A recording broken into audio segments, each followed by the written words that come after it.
My daughter-in-law didn't take me on the cruise, telling me flat out, "There's no money, you stay home." I smiled and replied, "All right." But by the time they boarded, I was already drinking coffee on the deck. My son screamed, "Are you stalking us? Get out of here, you crazy woman!" But then the captain approached and said something that made them turn pale and drop to their knees. Friends, before we begin this story, I ask a small favor. Subscribe to the channel, hit that like button, and tell us in the comments which city you're listening from. Your support helps stories like this ring out louder. Enjoy the listen. The kitchen smelled of smothered onions and bell peppers. It was a familiar, soothing scent, one that always reminded me of times when life was simpler and the table was fuller. I flipped the patties in the skillet, trying not to dwell on the fact that I'd likely be eating this dinner alone again. My world had shrunk to the size of the carriage house, a small guest cottage detached from the massive estate I had built decades ago. 10 years back, after my husband passed, I signed everything over to Tavorius. "You're a man. You're the head of the family now," I told my son then. I wanted him to feel the responsibility, to broaden his shoulders, but instead of eagle's wings, he only grew an appetite for his wife Kenyatta's demands. Now I lived back here, trying to be invisible, like an old piece of furniture that's too sentimental to throw out, but doesn't fit the decor anymore. The door creaked. A gust of chilly autumn air rushed into the warmth of the kitchen, followed by Tavorius and Kenyatta. They looked tense. Tavorius wouldn't meet my eyes, fiddling with the button on his blazer, while Kenyatta, on the other hand, carried herself with exaggerated tragedy. She tossed her trench coat onto a chair without even a hello, and sighed heavily, as if she were carrying the weight of all the ancestors on her back. "Mama, we need to talk," Tavorius began, but his voice trembled. He looked at his wife, searching for backup. Kenyatta immediately seized the initiative. "Mother Ophelia, we have a crisis." Her voice dripped with honey, carrying that fake note of concern that always made my jaw tight. "Remember we talked about the roof? That leak in the east wing?" I nodded. Of course I remembered. A week ago, I had withdrawn $15,000 from my savings account, almost everything I had left from my burial fund, and gave it to them. They said the repairs were urgent. Otherwise, the house, my house, would start to rot. "Well," Kenyatta paused, dramatically pressing a palm to her chest, "the estimate went up. The contractors opened up the ceiling, and there's black mold. The beams are rotted through. Basically, every cent is gone, and we even had to dip into our own pockets." I remained silent, waiting for the blow. I felt it coming, the way you feel a storm in your joints long before the first thunderclap. "And where is this leading?" I asked quietly, lowering the heat under the skillet. "We can't take you on the cruise," Kenyatta blurted out. For a split second, triumph flashed in her eyes before she masked it with regret. "The money just isn't there, Ophelia, you understand? Ticket prices surged, and now with this repair, Tavorius and I barely scraped enough together for ourselves just to catch our breath. Our nerves are shot." Tavorius finally looked up at me. Guilt swam in his eyes, mixed with fear of his wife. "I'm sorry, Mama," he mumbled. "It's better for you to stay here.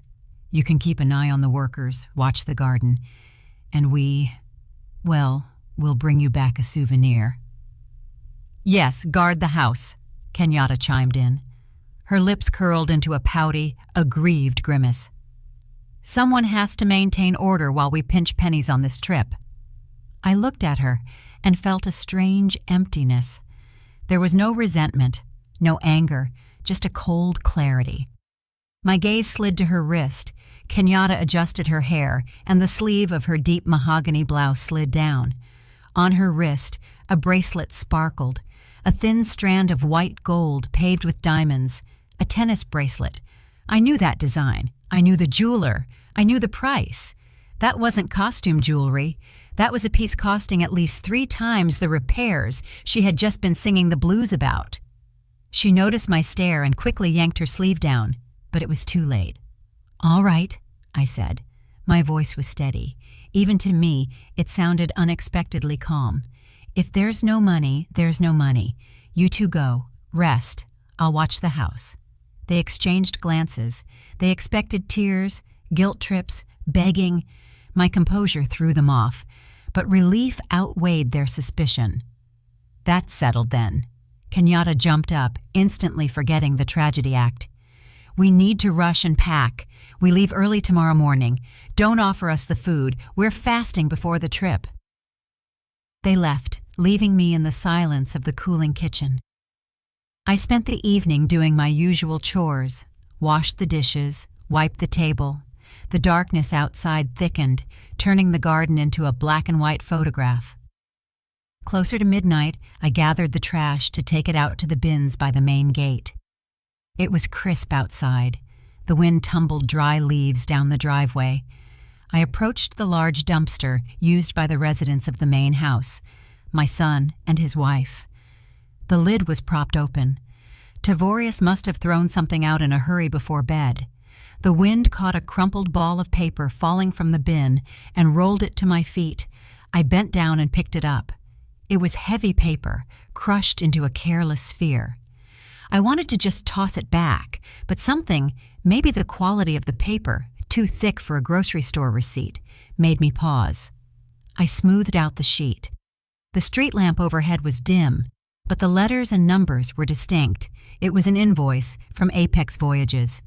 Date, yesterday. Payer, Tavorius St. James. Memo, reservation, Grand Owner's Suite on the riverboat, the Gilded Magnolia. Total, $15,000. The world around me froze. The sounds of the night, the rustling leaves, a distant dog barking, vanished. Only the numbers on the paper remained. 15,000, exactly the amount I had given them 3 days ago. My money. They weren't fixing the roof. There was no mold. They simply took my money to buy themselves a luxury vacation and told me to my face that I was dead weight, a burden to be left guarding the house while they drank champagne on my life savings. My chest didn't tighten. My heart didn't skip a beat. On the contrary, it began to beat steadily, powerfully, rhythmically, like a massive ship's diesel engine gaining momentum. The tears that might have appeared for an ordinary grandmother evaporated, burned away by the icy flame of realization. Kenyatta thought she had defeated a weak old woman. Tavorius thought Mama would endure and forgive everything. They forgot who I was before I put on an apron and started baking cornbread. They forgot that the name St. James used to be spoken with reverence in the trucking and logistics world. I neatly folded the invoice and placed it in the pocket of my cardigan. Then I returned to the carriage house, locked the door, and went into the bedroom. From the bottom drawer of my dresser, beneath a stack of old linen tablecloths, I pulled out a vintage leather agenda. It smelled of aged leather and expensive paper. I opened it to the first page. There was only one number written there, a number I hadn't dialed in 12 years, a direct line, a personal channel. I picked up the phone. It rang for a long time, but I knew someone would answer. Even in the middle of the night, for me, he would answer. Speaking, a raspy, surprised male voice answered. Who is this on this line? Hello, Cyprian, I said. My voice was hard as steel. This is Ophelia. I need to exercise my executive override, and I need a stateroom on the Gilded Magnolia, right now. Ophelia? Silence hung on the line, heavy and tangible. Yes, it's me. Don't ask why I'm calling. Just listen. I need the current ownership structure of the Riverflow Holdings Group, immediately. A minute later, I learned something that made me smile genuinely, for the first time in 2 days, in the darkness of my bedroom. The cruise line that owned the Gilded Magnolia wasn't just a partner. It was a subsidiary we had acquired 15 years ago, back when I stood at the helm, and according to the documents Cyprian pulled from the archives, my silent partner shares extended to it as well. Legally, I wasn't just asking for a favor. I was preparing to step onto the deck of my own ship. The next 48 hours passed in a mode I had almost forgotten. but which my body remembered instantly. Cold, emotionless efficiency. While Tavorius and Kenyatta ran around the house arguing over which suitcases to take, I waged war over the phone, locked in the bathroom with the water running for cover. My attorney, an old friend named Solomon with a voice as creaky as an unoiled wagon wheel, initially tried to talk me out of drastic moves. But when I explained the situation, he just chuckled. "Ophelia, you always knew how to play the long game. Have it your way. I'll prepare the papers transferring operational control for the duration of the voyage. Captain Thaddeus will be notified." Thaddeus? Emmerich Thaddeus. I remembered him as a young first mate, honest, straight as a rail. That worked in my favor. Between calls, I packed. I unlocked the cedar closet in the back, the key to which hung around my neck with my crucifix. There, in garment bags of thick canvas, hung my past life. Clothes Kenyatta had never seen, or she would have sold or stolen them long ago. I pulled out a cream-colored linen pantsuit, Italian fabric, impeccable cut. To go with it, a silk scarf with an abstract pattern in terracotta and gold tones. No housecoats, no worn-down slippers. If I was going to war, I was going in dress blues. On the morning of their departure, chaos reigned in the main house. Kenyatta was screaming at Tavorius about a forgotten makeup bag. Tavorius was running around bug-eyed, trying to shove yet another duffel into the trunk of the SUV. I stepped out onto the porch in my usual gray raincoat, hiding my new attire underneath. In my hands, I held an old battered travel bag, a decoy. "Tavorius!" I called out. He flinched, nearly dropping a toiletry kit. "Mama, what now? We're running late!" he barked, wiping sweat from his forehead. "I wanted to say I won't be sitting at home," I said calmly. "I'm going to Sister Althea's place. Her sciatica is acting up. She asked for help. I'll be back in a week, just when you return." Kenyatta leaned out of the car window, already wearing dark sunglasses. "Althea? Perfect!" she threw out, not even hiding her joy. "Less electricity wasted. Leave the keys with the neighbor. All right, we're leaving. Tavorius, get in already." They didn't even hug me. Tavorius waved a hand, jumped behind the wheel, and the car peeled out toward the gate, tires screeching. I watched them go until the red taillights disappeared around the bend. "Safe travels," I whispered into the void. Exactly 30 minutes later, a black stretch sedan pulled up to my gate, gravel crunching softly. A chauffeur in a cap stepped out, opened the door for me, and bowed his head respectfully. "Mrs. St. James, we are ready. Captain Thaddeus is expecting you." I slid onto the soft leather of the back seat. The gray raincoat fell to the floor. I put on dark sunglasses, adjusted the silk scarf at my neck, and looked into the rearview mirror. Staring back was not a pensioner who could be tricked and abandoned. Staring back was the boss. The drive to the port in New Orleans took an hour. We moved fast, confidently, ignoring traffic thanks to the special pass on the windshield. When we pulled up to the river terminal, I saw exactly what I expected. The boarding line was massive. People were shoving, children were crying, someone was arguing with security. Heat, humidity, the smell of exhaust fumes. My driver didn't get in the general line. The car smoothly bypassed the crowd and headed toward a closed gate marked "Service Entrance, Authorized Personnel Only." The guard, seeing the license plate, instantly hit a button, and the barrier flew up. We drove right onto the wharf, where asphalt turned to concrete, right up to the gangway. I saw them about 50 yards away, behind a chain-link fence separating the VIP zone from the general mass. Tavorius, sweating profusely, was dragging 2 massive suitcases, trying to push through to the check-in counter. Kenyatta stood nearby, waving her hands and yelling at a porter who seemed to be ignoring her hysterics. They looked pathetic in their pretense of luxury, paid for with stolen money. The driver opened the door. I stepped onto the concrete pier. The wind from the Mississippi hit my face, humid, heavy, smelling of freedom and river silt. 2 young crew members in impeccable white uniforms immediately ran up to me. "Madam St. James?" one of them said, scooping up my small bag as if it were a royal relic. "Welcome aboard.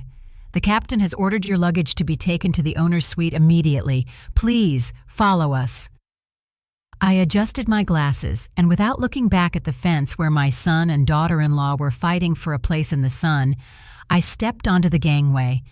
They were too busy with their petty scandal to notice how the shadow of my limousine fell over their dreams. I entered the owner's suite, and the door closed silently behind me, cutting off the noise of the port. Perfect silence reigned here, broken only by the barely audible hum of the air conditioning. The space was immense, a living room with panoramic windows, a bedroom finished in mahogany, and a private exit to a secluded section of the deck. But I wasn't interested in the interiors I had approved from catalogs 10 years ago. I was interested in the large wall-mounted monitor connected to the internal security system. I pressed a button on the remote. The screen flared to life, splitting into several sectors. The camera in the deck. A corridor showed exactly what I was waiting for. Tavorius and Kenyatta were walking down the carpeted hallway, looking around like kids in a candy store. Tavorius dragged the bags, puffing but smiling, while Kenyatta floated ahead, running her fingers along the polished handrails. They stopped at the door of stateroom 404, the diamond suite, the very one I had paid for, thinking I was saving the roof of our home. They went inside. I switched the camera to the interior view. Yes, the suites had discrete cameras in the corners of the ceiling for guest safety and dispute resolution. The audio was crystal clear. "Lord have mercy, Tavorius," Kenyatta squealed, tossing her purse onto the massive bed covered in snow-white linens. "Look at this balcony! Look at this bathroom!" She twirled around the room. Her fuchsia dress was a bright blur against the cream walls. Tavorius, wiping his sweat, flopped into an armchair and spread out in a satisfied grin. "Well, was it worth it?" he asked, looking at his wife with adoration. "You better believe it." Kenyatta ran to the table where a welcome bottle of champagne waited in an ice bucket. "Open it quick. We need to celebrate the start of our freedom." The pop of the cork sounded dry, like a gunshot, through the speakers in my cabin. Tavorius poured the sparkling wine into tall flutes. Foam spilled over the edge, dripping onto the carpet, but they didn't care. "To us," Kenyatta proclaimed, raising her glass.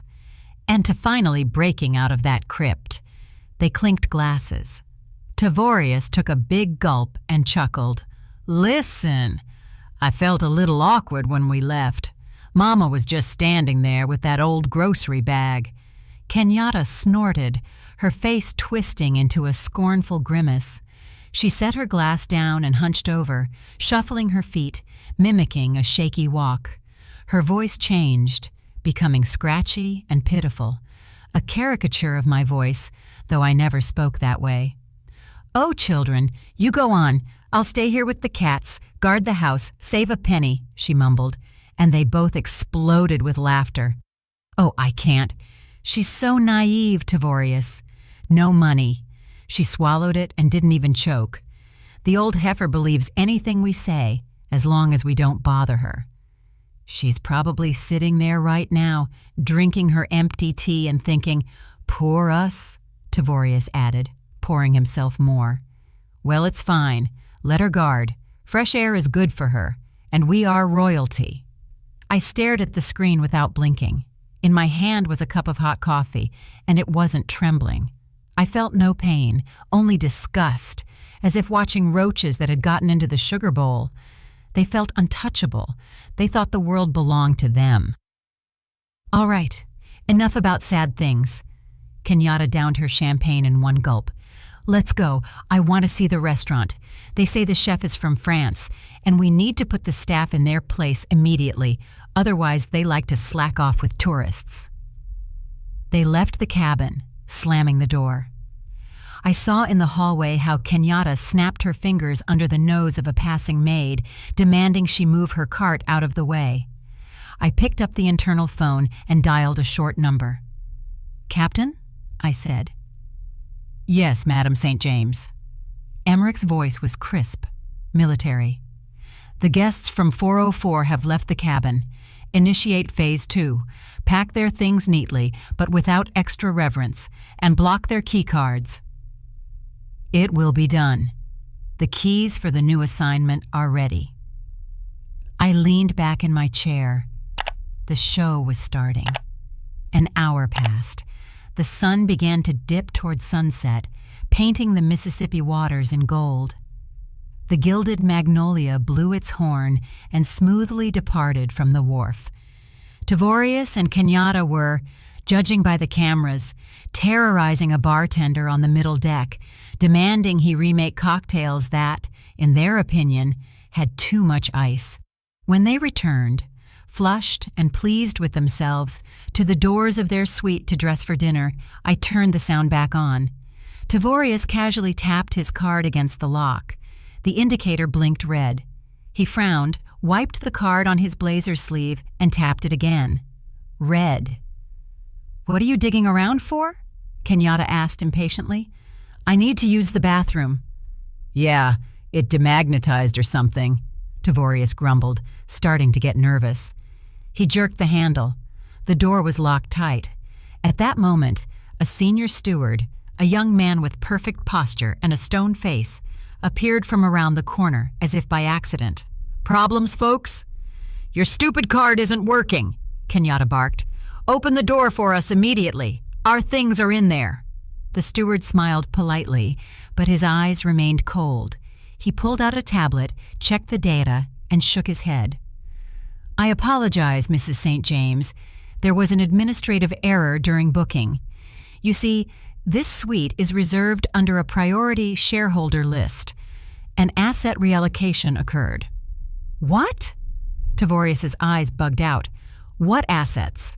We paid $15,000. This is our cabin." "Unfortunately, the system annulled your stay in this category," the steward continued unflappably. "Your belongings have already been transferred to a stateroom corresponding to your current status of confirmed loyalty." He handed Tavorius 2 ordinary mechanical keys with heavy brass tags. Stamped on them was the number 012. "Where is that?" Kenyatta asked suspiciously, not taking the key. "Lower deck, ma'am. Stern sector. Next to the engineering block." "Are you kidding?" she screeched so loud the echo bounced down the corridor. "In the bilge? You want to shove us in the bilge? I will complain. Where is the manager? Where is the captain?"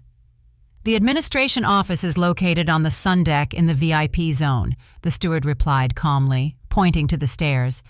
"But I'm afraid the decision is final."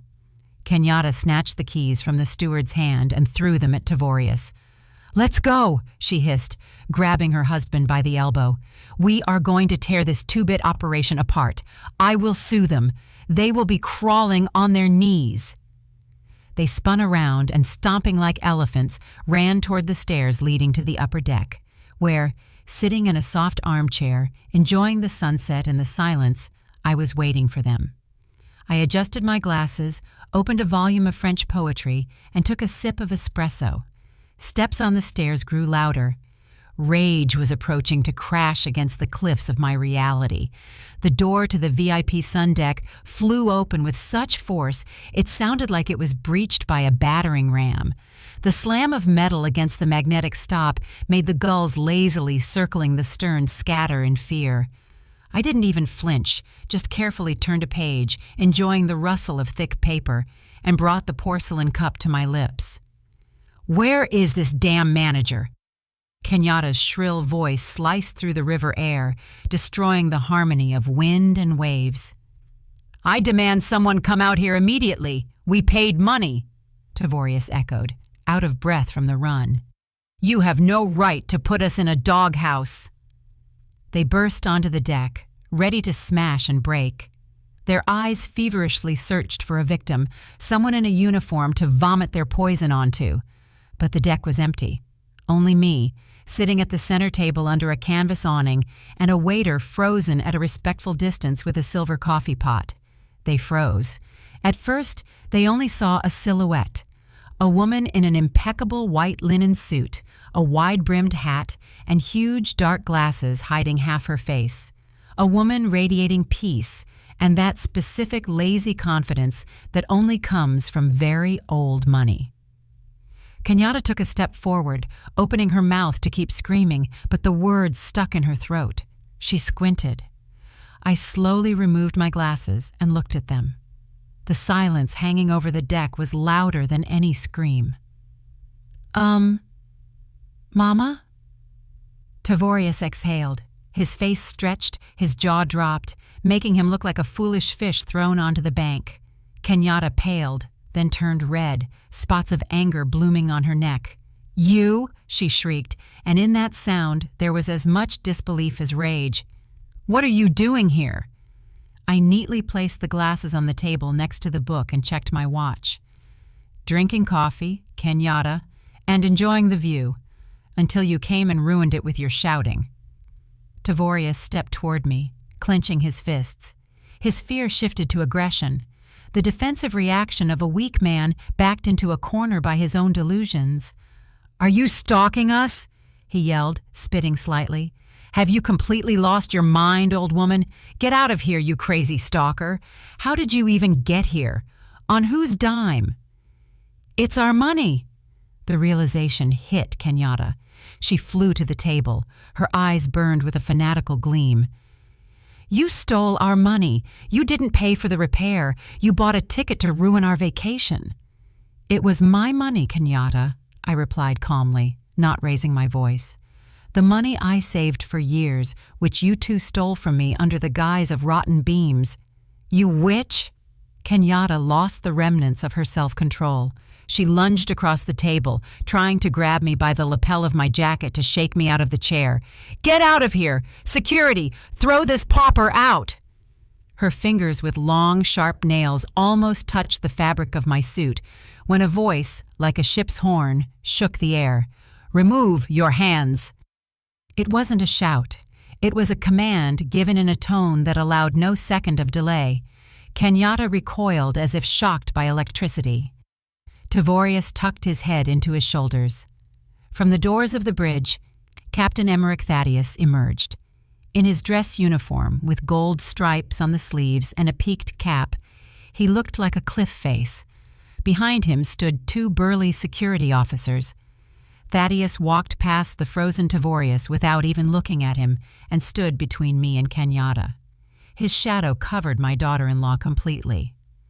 "Remove your hands from the owner of this vessel," he rumbled, looking down at Kenyatta with undisguised contempt. Tavorius blinked, trying to digest what he heard. "Owner?" he repeated, his voice cracking. He giggled nervously, pointing a finger at me. "Captain, you're mistaken. This is my mother. She's a pensioner. She lives in a guest cottage. She only has money for sweet tea." Thaddeus slowly turned his head to Tavorius. There was ice in his gaze. "Mr. St. James," he pronounced in a frosty tone, "allow me to enlighten you. Madame Ophelia St. James is the holder of the controlling interest in Riverflow Holdings. She owns this shipping company, that port back there, and this riverboat, from keel to stack." Tavorius swayed. He looked at me, then at the captain, then back at me. In his eyes, a world was collapsing. The world where he was smart and cunning, and I was old and foolish. "That can't be," Kenyatta whispered, grabbing the back of an empty chair to stay upright. "She has nothing. She gave everything to us." "Technically," Thaddeus continued, ruthlessly finishing them off, "you are currently not at a resort. You are in Madame Ophelia's living room, and judging by your behavior, you are uninvited guests who have also committed an act of aggression and trespassing in a private zone." I watched as the meaning of his words sank in. Not just the wealth, but the fact that they had stolen 15,000 from a person who controlled millions. They stole loose change from a dragon they thought was a lizard. "Mama!" Tavorius wheezed. His legs gave out. He didn't sit. He collapsed. His knees hit the teak decking with a dull thud. Kenyatta slumped next to him. Her mouth opened and closed like a fish, but no sound came out. Their arrogance, their superiority, It all evaporated, leaving only animal terror before the woman who continued to calmly stir her coffee with a little spoon. "Emmerich," I said quietly, not looking at the cowering couple. "The coffee is getting cold. Sit down. We need to discuss the route." "Take them out of my sight," I threw out quietly, returning to my cup. Security lifted them by their arms like sandbags. Tavorius was still mumbling something. His feet dragged along the deck, while Kenyatta, conversely, had gone numb, turning into a statue of horror and bewilderment. They weren't kicked off the ship. Not yet. Emmerich knew my intentions without words. For them, a special torture was prepared, uncertainty in a confined space. They were taken to cabin 012. I knew that cabin. It was directly above the propeller shaft. There were no portholes, and the vibration from the engine was such that a glass of water on the nightstand constantly walked across the surface. The perfect place for reflection. All day, I didn't make a sound. I let them stew in their own juices, in fear and conjecture. I imagined Kenyatta pacing from wall to wall in that tight box, hissing at Tavorius, trying to come up with an excuse.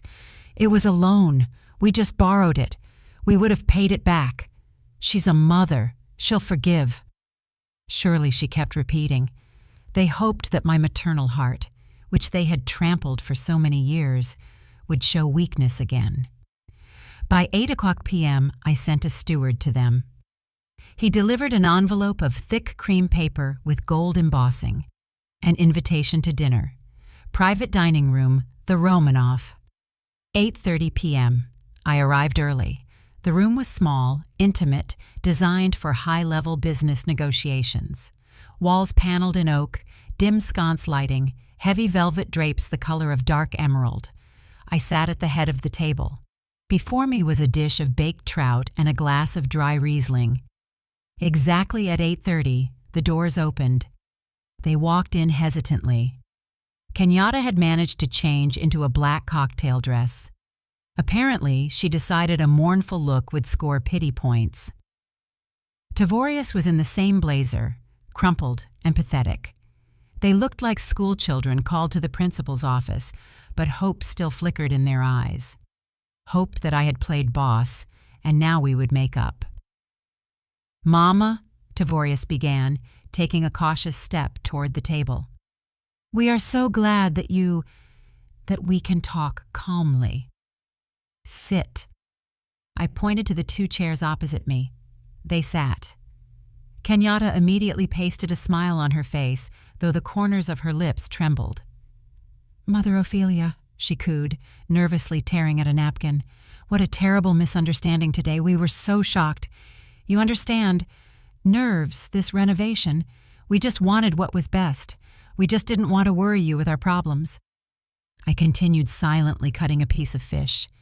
The clink of silverware against porcelain was the only sound in the room. They waited for menus, waited for waiters, waited for wine, but the table before them was empty. No forks, no glasses, only polished wood and a thick gray cardboard folder lying in the center. "Where is—" Tavorius looked around in confusion. "You will not be served dinner." I put down my fork, dabbed my lips with a napkin, and looked at my son.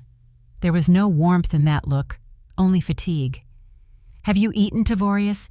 You've been eating at my expense for the last 5 years. I think you're full to the throat." "What are you talking about?" He tried to feign misunderstanding, but his eyes darted to the folder. I reached out and slowly, with a quiet scrape, pushed the folder toward them across the table. "Open it." Tavorius flipped the cover with trembling fingers. Kenyatta craned her neck, peering at the papers. The first page was a spreadsheet. Numbers, columns, dates, red marker notes. "That is not a cruise bill," I said, taking a sip of wine. "That is a forensic accounting audit. A full audit of my personal accounts and the accounts I gave you access to via power of attorney." Tavorius paled until he blended with the tablecloth. Kenyatta swallowed convulsively. "Did you think I didn't notice?"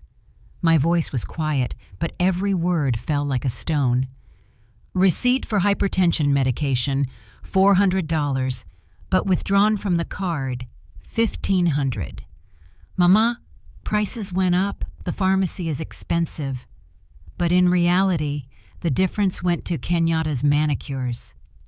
I turned the page in my memory, knowing the document by heart. Groceries. You brought me a bag of grits and milk, but wrote off $1,000 a week as helping Mama. You even paid for gas for your SUV with my pension card.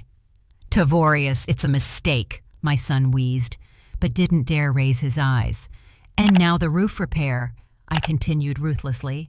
$15,000, the climax of your greed. You didn't just steal that money, you stole it while looking me in the eye and telling fairy tales about rotten beams. You stole it knowing it was my last savings for a rainy day. Ophelia, listen, Kenyatta shrieked, realizing the earth was sliding from under her feet. It was a loan. We wanted to return it. Tavorius is having trouble at work. Enough. I slammed my palm on the table. The sound was sharp and short. They flinched. I wasn't senile, Tavorius, I said very softly, and that softness terrified them more than screaming. I was patient. I hoped your conscience would wake up, that you would remember who bought you that house you live in, who paid for your education. I waited for you to be satisfied, but you are insatiable. I closed my eyes for a second, saying goodbye to the illusion of family I had tried to preserve. My patience ended yesterday when I found that invoice in the trash can. I nodded at the folder. Check the last page. Bank notification. An hour ago, I revoked all powers of attorney. Your cards linked to my accounts are blocked. Joint accounts are frozen pending the investigation into embezzlement. Embezzlement? Tavorius looked up at me, eyes full of horror. Mama, you're pressing charges? Your personal cards are currently overdrawn, I continued, ignoring his question. Credit limits annulled by my order as the owner of the partner bank. You don't have a dime, not even for a bottle of water. Kenyatta jumped up, knocking over her chair.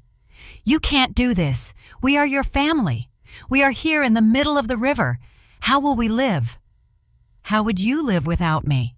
I answered calmly, humbly and quietly. I pressed the button to summon the staff. Dinner is concluded. You are dismissed. Go to your cabin. You need to sleep. Tomorrow will be a hard day for you. The doors opened, and the figure of the head of security appeared in the frame. Tavorius and Kenyatta, hunching over, dragged themselves to the exit, clutching the folder of evidence of their shame to their chests. They walked into the darkness of the lower decks, and I remained in the light of the lamps, alone, with cold fish and the bitter taste of victory, which tasted like ash. The morning of the next day met me with thick, milky fog rolling over the water. I sat in the solarium on the upper deck, a glass-enclosed veranda where palms and orchids grew, creating the illusion of a tropical paradise in the middle of the American autumn. In my hands was a cup of herbal tea, and a plaid blanket lay on my knees. It was quiet here, but the silence was deceptive. I knew that several decks below, in the cramped cabin 012, where the screw vibration rattled bones, a storm was raging. Security reported that the screaming started in the night. Rats backed into a corner always start biting each other, stripped of money, status, and most importantly, the illusion of impunity. Tavorius and Kenyatta predictably began looking for someone to blame. And of course, each saw the other as the culprit. The door to the solarium creaked softly. I didn't turn around, continuing to watch the prow of the riverboat slice through the gray sheet of water. Mother Ophelia. The voice was quiet, trembling, soaked with tears. I slowly placed the cup on the saucer. The clink of china sounded unnaturally loud. Turning my head, I saw Kenyatta. She looked different. The haughty posture was gone. The predatory glint in her eyes vanished. She wore a simple black dress.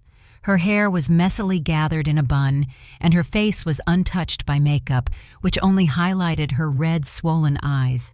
She stood at the entrance, nervously wringing her hands like a schoolgirl coming to confess to breaking a window. "May I?" she whispered. I gestured to the wicker chair opposite. "Sit, Kenyatta." She walked over and sat on the very edge, hunching over, trying to appear smaller. "I couldn't sleep," she began, and a single tear rolled down her cheek. "Tavorius, he went off the rails. He was screaming, blaming me for everything." She sobbed, covering her face with her palms. I watched this performance with detached curiosity, like a theater-goer who knows the plot by heart. "Ophelia, you have to listen to me." Kenyatta took her hands from her face and looked at me pleadingly. "I didn't know. I swear to you, I didn't know the scale. Tavorius always said it was his money, that it was bonuses, deals that went well. I believed him. He's the man, the provider. How was I supposed to know that he was stealing from his own mother?" She leaned forward, trying to catch my eye. "I'm a victim too, you understand. He used me. He forced me to live high on the hog to maintain his image. Buy this, wear that, we have to fit in. I just wanted to be a good wife, and now you think I'm a monster." Her voice broke into a whisper. "I love you, Mama. I always wanted us to be a real family. But Tavorius, he turned me against you. He said nasty things. He walled us off. He came up with the roof story. I told him, we can't take Mama's last dime. And he laughed and said you wouldn't understand anyway." I silently picked up the teapot and poured her a cup. Steam rose up, smelling of herbs and lies. "Drink," I said evenly. "Your throat is dry from so many words." Kenyatta grabbed the cup with both hands, like a drowning woman grabbing a straw. "Thank you. You are a saint, Ophelia. I don't deserve your kindness. I just want you to know I'm leaving him. As soon as we get back, I'm filing for divorce. I can't live with a thief and a liar. I'll work. I'll pay back every penny. Just please don't throw me out of your life. Give me a chance to make amends." She looked at me with clear, devoted eyes. If I hadn't known her for 10 years, I might have believed it. Her acting was flawless. The perfect victim of a tyrant husband, seeing the light and repenting. I took a sip of my tea, feeling the warmth spread inside. "You are very convincing, Kenyatta," I said thoughtfully. "Almost talented. Tavorius really is weak. He's a follower, clay in someone else's hands." Kenyatta's face brightened. She decided the hook was swallowed. "Yes, exactly, he's weak, and I just fell under his influence, but there is one detail." I put the cup on the table and picked up the tablet lying next to a bowl of cookies. "This vessel has very modern security systems, especially in the lower compartments where the engine rooms and crew quarters are, where you are currently living." Kenyatta froze. The smile of hope began to slowly slide off her face, exposing fear. "Due to engine noise and insurance requirements," I continued in a lecturing tone, swiping my finger across the screen, "audio recording runs 24/7 in those cabins, in case of emergencies or passenger conflicts." I pressed a file icon. The silence of the winter garden was torn by a sharp, hysterical voice, Kenyatta's voice, but not the one sitting in front of me now, the real one. The recording was made late last night. "You idiot, Tavorius, you spineless jellyfish! You couldn't even lie properly," thundered from the tablet speakers. Then my son's voice was heard, pitiful and defensive. "Kenyatta, keep it down. They might hear us." "I don't give a damn," Kenyatta screamed on the recording. "Let them hear. As soon as we get off on shore, I'm finding lawyers. We're declaring her incompetent. She clearly has senile dementia if she thinks she's some business tycoon. We'll dump that old cow in a state facility, the cheapest one, where they'll break her quickly. And we'll sell the house. I am not losing my money because you're afraid of Mommy." I hit pause. The last words, "old cow," hung in the air, reflecting off the glass walls of the greenhouse. Kenyatta turned white. The blood drained from her face so rapidly, she looked like she was about to faint. Her mouth opened, but she couldn't make a sound. All her words about love, sacrifice, and Monster Tavorius crumbled to dust in a second. I looked at her without anger, only with infinite fatigue. "Nursing home?" I asked quietly. "State-run? The cheapest one?" Kenyatta started shaking her head, backing away along with the chair. The chair legs screeched against the floor. That was emotions. I didn't mean it. You never wanted a mother-in-law, Kenyatta," I interrupted her, closing the tablet cover. "You didn't want a family. You wanted a sponsor. You only saw me as a wallet on legs that for some reason was living too long." I stood up. Kenyatta pressed herself into the chair as if expecting a blow. "Sponsorship canceled," I declared. "Go to your husband. Enjoy each other's company. You don't have much time left until arrival." I turned and walked to the window, making it clear the audience was over. Behind my back, I heard heavy breathing, a sob, and then hurried, shuffling steps of a person fleeing. Outside the glass, golden forests floated by, but I only saw the reflection of my own face, stern, calm, and finally, free. No more than an hour after the conversation in the solarium, the silence of my private library was broken by the noise of a struggle and heavy breathing. I was sitting in a deep leather armchair, reviewing cargo reports for the last quarter, when the doors flew open, nearly flying off their hinges. A strange procession appeared in the doorway. In front, literally dragging a man in a white coat by the sleeve, rushed Kenyatta. Her face, recently tear-stained and pitiful, was now twisted in a grimace of insane determination. Behind her, stumbling and looking around wildly, scurried Tavorius. "Here, doctor! Faster!" Kenyatta shrieked, yanking the doctor so hard the poor man's coat nearly ripped. "She's here. She's dangerous to herself and others." The ship's doctor, a man in his 50s with a gray beard and tired eyes, tried to free his arm, but my daughter-in-law's grip was iron. "Ma'am, calm down," he tried to appeal to her reason. "You cannot burst into the VIP zone like this." "You don't understand," Tavorius interrupted him, gasping for air. He ran toward me but stopped a few feet away, as if afraid I would bite. "She has acute psychosis. She's delirious. She claims she owns this ship." Kenyatta pointed a finger at me. Her nail with chipped polish trembled. "Look at her, sitting like a queen, shuffling papers. She has dementia, doctor. Progressive paranoia with delusions of grandeur. She stole our money, locked us in the bilge. She made up some river flow holdings. Inject her with something, a sedative, haloperidol, anything to make her stop spouting this nonsense." I slowly removed my reading glasses and placed them on top of the report. Their plan was transparent as glass and just as fragile. If they couldn't persuade me and couldn't intimidate me, one path remained: declare me incompetent. If a doctor documented acute psychosis and delirium, they, as next of kin, would get temporary guardianship, and that meant access to accounts, signature rights, control over the crazy old woman. It was their last bet, all in. "Doctor, I demand you document her condition," Kenyatta continued screaming, spitting saliva. "We need a medical report for guardianship. We have to save her assets before she gives them away in a fit of madness. She doesn't understand where she is." The doctor finally yanked his sleeve from Kenyatta's clutching fingers. He adjusted his coat, straightened the stethoscope around his neck, and took a step forward. Tavorius looked at him with hope. "Come on, doctor. Ask her. Ask her whose ship this is. You'll see for yourself." The doctor sighed heavily, took off his thin-rimmed glasses, and wiped them with a handkerchief he pulled from his pocket. Then he raised his eyes to me. Dancing in those eyes were sparks of amusement he was unsuccessfully trying to hide behind a professional mask. "Good afternoon, Madam St. James," he said in a soft, calm voice. "How is your blood pressure today?"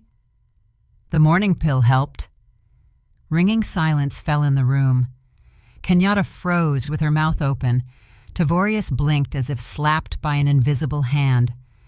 "Good afternoon, Dr. Beauchamp," I replied, smiling with the corners of my lips. "Thank you. Pressure is normal. 120/80. The river air works wonders. Shame some passengers make too much noise." "Dr. Beauchamp?" Tavorius stammered. You know each other?" The doctor turned to them. All his softness vanished. Now he looked at them like dirt stuck to the sole of a boot. "Young people," he pronounced in an icy tone. "I have been Ophelia's personal physician for 22 years. I managed her rehabilitation after her husband's stroke. I monitor her cardiology. I know every mole on her body and every neuron in her brain." He took a step toward Tavorius, and my son backed up, hitting the bookcase. "You claim your mother has dementia?" Dr. Beauchamp continued, steel ringing in his voice. "Strange. Her last MRI showed her cerebral vessels are in better condition than both of yours, judging by the idiocy you've staged here. Her mind is clearer than any captain on this river.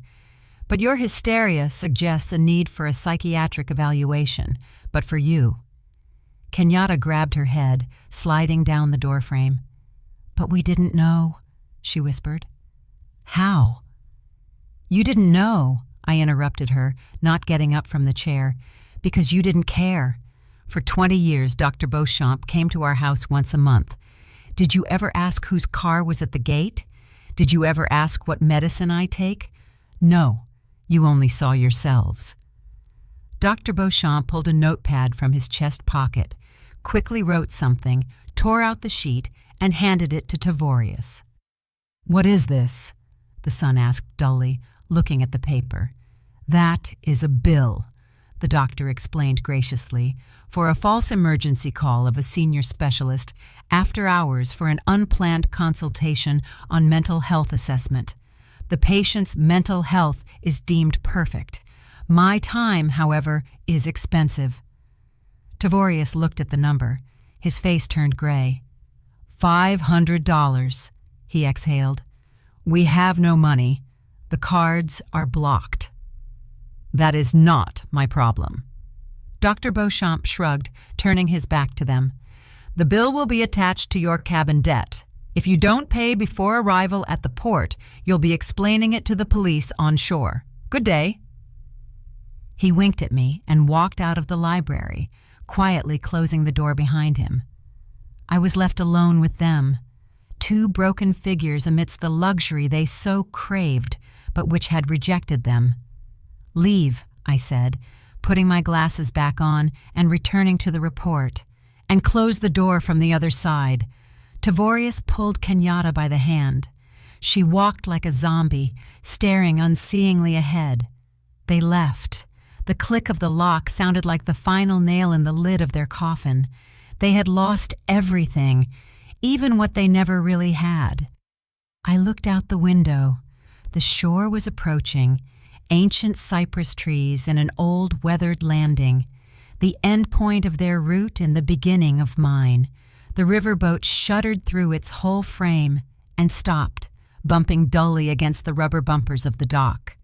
The hum of the engines died down, replaced by the sound of wind in the willows and the cawing of crows circling above the deserted levee. We had arrived at Cottonwood Point, a desolate but hauntingly beautiful landing in rural Arkansas, hundreds of miles from the nearest major city down broken roads. I stood at the main exit on the lower deck. I wore a camel hair coat and that same silk scarf. Beside me, arms crossed over his chest, towered the head of security.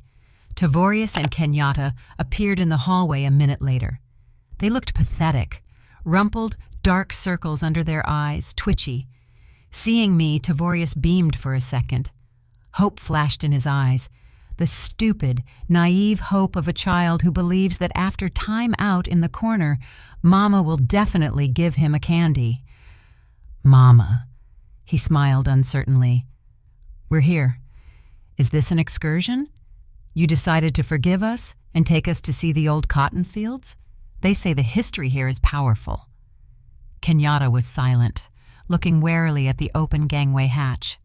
"This is your stop," I said dryly, not returning his smile. Get out. Oh, great. Tavorius nodded, trying to fake enthusiasm. Let's take a walk, get some air. It'll be good for Kenyatta. She's totally fallen apart. We'll just grab our jackets. You don't need to return to the cabin. The head of security's voice sounded like a hammer blow. Mr. St. James, Mrs. St. James, exit. They froze. The cold autumn air rushing in from the street washed over their faces, but they didn't even notice. What do you mean, exit? Kenyatta whispered.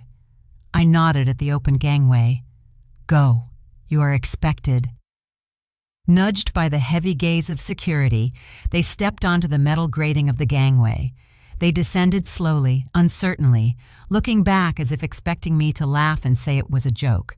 But when their feet touched the damp, cracked concrete of the landing, they saw it. Right in front of them, huddled forlornly against each other, stood their suitcases. 4 huge plastic cases they had so proudly dragged on board in New Orleans. Lying next to them was a folder with the unpaid doctor's bill and the eviction notice. Tavorius froze. He looked at the suitcases, then at the empty levee where there were no taxis, no buses, only a lone dog sniffing a bollard. Then he looked up to where I stood leaning on the railing. "Mama!" he screamed, his voice breaking into a squeal. "What does this mean? Are you leaving us here?" Kenyatta clutched the handle of a suitcase as if it were an anchor. "You have no right," she wailed, stomping her foot.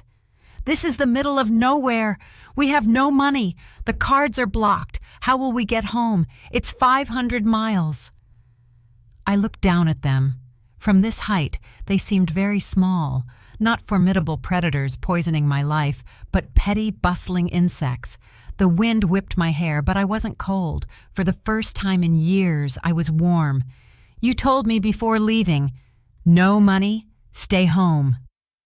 My voice, amplified by the river acoustics, carried over the landing, drowning out the crows. You said you couldn't afford a ticket for your mother. I paused, so every word would sink into their consciousness. Well, now you have no money, and you cannot afford to continue this journey. Mommy! Tavorius rushed to the gangway, but the deckhands had already started raising it. Metal tore away from concrete with a clang. Forgive us. We'll pay everything back. Don't leave us here. We'll die. You are young, healthy, I answered calmly. You have hands and feet. Find a job or hitchhike. After all, you always said you were self-made, that you achieved everything yourselves. Here is your chance to prove it. Without my money. The gangway locked into place with a crash. The engines of the Gilded Magnolia roared, churning the dark water into foam. The riverboat began to slowly drift away from the dock. Stop! Stop, you old witch! Kenyatta yelled, realizing pleading was useless. She threw a shoe at the ship, but it just splashed into the water. I curse you! You'll die alone! I didn't even wince. Their screams became quieter, swallowed by distance and the sound of water. I saw them standing on the empty, windswept pier, 2 tiny figures with a pile of useless junk in a strange place, without a penny in their pockets. I turned away from the shore. The past stayed there, on the concrete. Emmerich approached me. He took off his cap and looked at me questioningly. Course for New Orleans, Madam St. James? Returning to schedule? I looked forward, where the river widened, disappearing into the endless horizon. The sky was clearing, and rays of sun were breaking through the clouds. No, Captain, I said, and the corners of my lips twitched. To hell with the schedule. I took a deep breath. The air was sweet. Plot a course north, Emmerich, all the way up, to the headwaters. To Minnesota? He was surprised, but a spark of adventure flashed in his eyes. That's another 2 weeks of sailing. What did we forget there? I always dreamed of seeing the fall foliage on the upper Mississippi, I replied. They say when the maples turn, it looks like a sea of fire. I put it off for 30 years. First work, then husband, then son, then grandchildren that never came. Enough putting it off. I felt something hot, huge, forgotten rising in my chest. It wasn't a chuckle, not a smirk. I threw my head back to the sky and laughed. It was the laugh of freedom, a loud, pure, ringing laugh that flew over the Mississippi, startling the gulls. I laughed at my former blindness, at their greed, at the absurdity of life. I laughed from happiness. I had money, I had a ship, and I had a whole river of time ahead of me. My life wasn't ending. It was only just beginning. Did you like the story? And which city are you listening from? Let's meet in the comments. If you liked the story, you can support me by sending a super thanks so I can keep bringing more stories like this. Thank you so much for your sweet support. I'm looking forward to your comments on the story. On the screen, you can see 2 new life stories that I highly recommend. There's so much more on my channel. Don't forget to subscribe. See you in the next life story with love and respect.